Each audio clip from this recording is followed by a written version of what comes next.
The military asks for a few more days to end the war in Marawi City as soldiers get ahead of the mounted terrorists and strive to save hostages.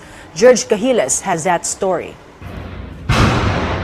Sounds of bomb explosions and gunfire echo as soldiers pray inside the St. Mary's Cathedral in Marawi City.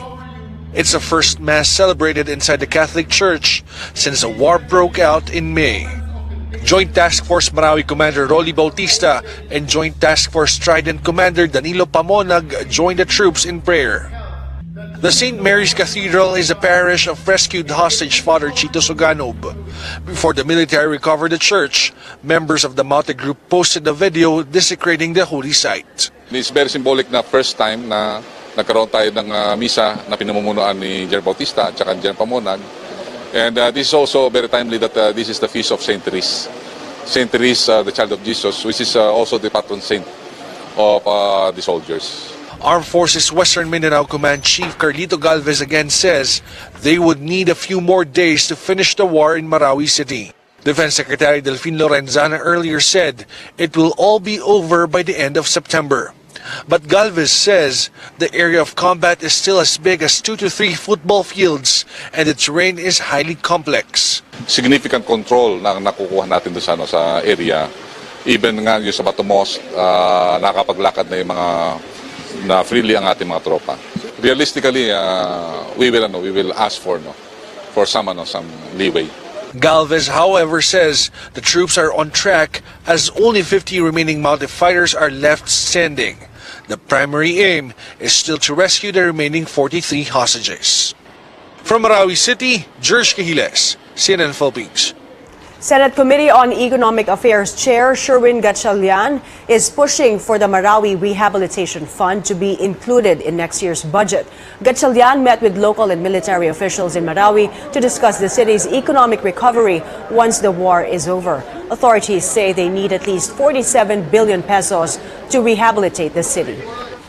So dapat i-level up natin yung investment at rehabilitation dito. And we're looking at economic facilities, which is the market and the school.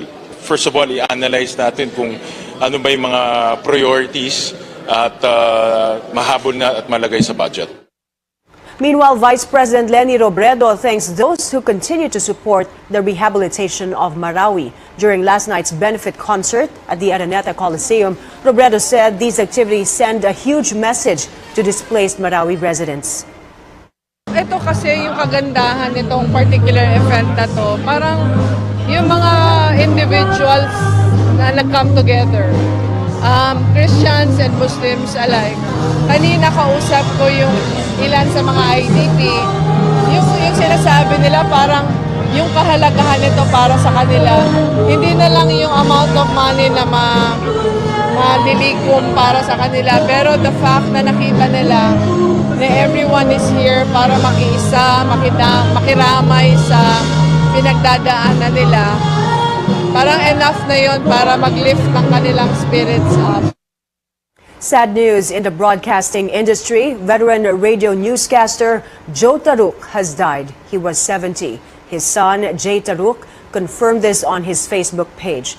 Joe Taruk started in the radio industry before the martial law regime in the 1970s. He was the vice president of DZRH and anchored Damdaming Bayan and Pangunahing Balita. Communications Secretary Martin Andanar, who was a broadcaster himself, posted his picture with Taruk and says he will forever be grateful to him. Senator Sonny Angara remembers him for supporting the free dialysis bill, while Senator Grace Poe calls Taruk the voice of truth for his sharp commentaries and clear reporting.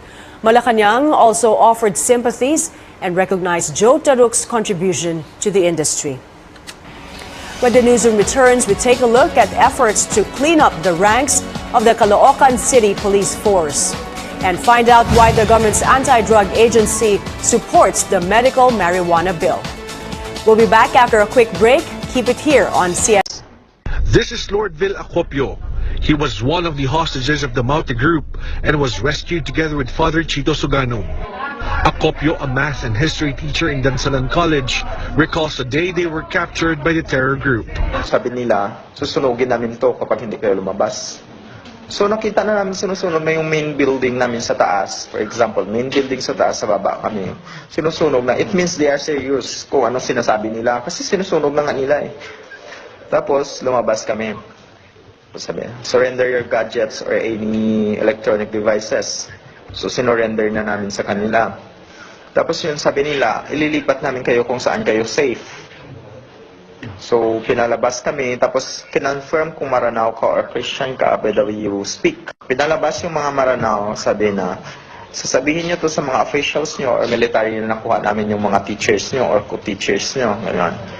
Nalabas sila, kami pinapasok sa van. Nadaanan namin sila, father na. Malapit lang kasi yung DC sa convent nila, father. Sabi nila, kumunta kayo sa mga kakilala ng mga malalaking tao or for example, mga military. Nasabihin nyo, umatras sila or else may mga hostages kami. Acopio says they were held in various places while in captivity. They moved to different locations to keep them away from the firefight. Parang iniipon yung mga hostages. Then, pag doon na, separate pa rin yung babae at lalaki. Except sa may family. Kung family ka, you are with your wife or your son or your anak mo na babae. Acopio says the multi-ISIS group came prepared when they entered Marawi City. They managed to get everything they needed for the long battle ahead of them. For example, they are by groups kasi minsan. Group of 15. May mga fighters na maote dyan kasama, tapos mag-ransack sila. Ganun.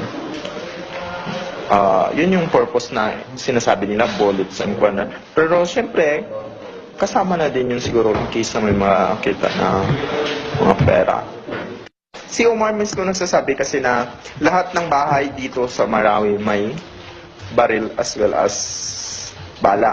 Acopio says mounted fighters are determined and aggressive, especially the young fighters. He says he met child combatants, their ages from 10 to 17 years old. Sila yung mga batang mas porsigido, parang mas may gustong patunayan, mas agresibo. Hindi sila takot pumatay at saka hindi sila takot mamatay. He also confirmed the presence of foreign fighters. Acopio says he met 7 Indonesians, 3 Malaysians, and an Arab. He also had interactions with the multi-ISIS group leaders, Isilon Hapilon, known as Amir Am, and Omar Maute, who's also called Amir or Ustaj by his comrades. Nakita ko na sa IH inside the prayer room. Parang ganon. Sabay kami nagdasal. Nakakatakot yung siyempre. Alam mo, yung mood nila doon parang parang mga seryoso, mga ganon. Tsaka ilan lang kayo. Si Omar, andun sa IH. Pero hindi ko pa doon siya na-recognize na sa IH yun. Kasi lately ko lang yan na-recognize nung nakita ko na yung mga news.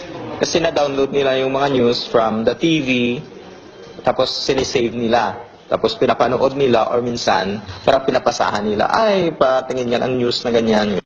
Now that he's out of danger, Acopio is worried about the other hostages who remain in captivity. Men, women, children. Yun yung mahirap. Kasi nakalabas ka, pero andun yung kasama mo sa loob. Kahit gusto mong matulog, pero naiisip mo yun. Lumabas ako ngayon, gipit na din sila, gipit na ang lahat. Baka anong gagawin nila doon sa mga kasamahan ko. From Marawi City, George Cahiles, CNN Philippines. More stories. Metro Manila Police Chief Oscar Albayalde replaces the entire Caloocan Police Force in an effort to clean their ranks and restore integrity. Our Anjo Alimario has more. Their names were called one by one. Some of them responded promptly, while others reluctantly obliged. These are just some of the 1,143 men and women of Caloocan Police who have been replaced after being involved directly or indirectly in a series of controversies, including the deaths of minor in an alleged robbery. Soon, their replacements came. Almost 1,000 personnel from the Regional Public Safety Battalion lined up, facing their fellow police officers. Albayalde gave the police officers who were relieved a lengthy lecture. Some bowed their heads, avoided looking at him. Sinong galit dito? Sabihin niyo kung galit kayo. Kami rin naman galit eh. Ha?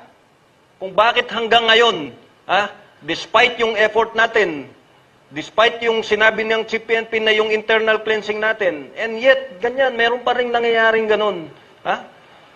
Meron pa rin mga pang-aabuso na nakikita natin. They will undergo retraining and Albayalde advises them to take it seriously or Kung ayaw niyong magbago, then bahala kayo. For sure, one way or the other, madidismiss kayo sa serbisyo. he also has a plea to the security battalion personnel who will take over Caloocan. Huwag lang kayong umabuso, huwag lang kayong gumawa ng kalokohan. Yun lang ang gagawin nyo. Tama? Residents welcome the move. Parang mas maganda. Kasi siguro baka malaki ipagbabago. Dahil nakakaawa rin yung mga nadibiktiman. Namamatay na lang ng ganon. Metro Manila Police Chief Oscar Albayalde is reminding police officers that the call of duty demands sacrifice in the pursuit of public service. Anjo Alimario, CNN Philippines.